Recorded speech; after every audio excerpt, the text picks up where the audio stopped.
Hello madam, काय म्हणता, कशा आहात? मी बरी आहे. तुम्ही कसे आहात सगळे?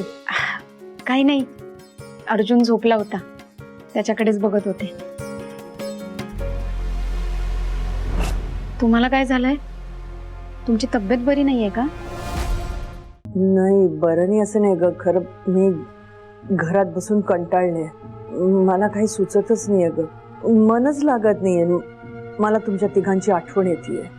मॅडम, मी समजू शकते, पण अहो काही दिवसांचाच प्रश्न आहे. तुम्ही अजिबात काळजी करू नका. हो स्वानंदी, पण त्या दिवशी तुम्ही तिघं भेटून गेलात ना, खरंच सांगते खूप बरं वाटलं. खूप समाधान झालं तुम्हा तिघांना बघून. मला तर वाटतं ते हॉस्टेलचे दिवसच बरे होते. कमीत कमीत मी तुला बघू शकत होते, तुझ्याशी बोलू शकत होते.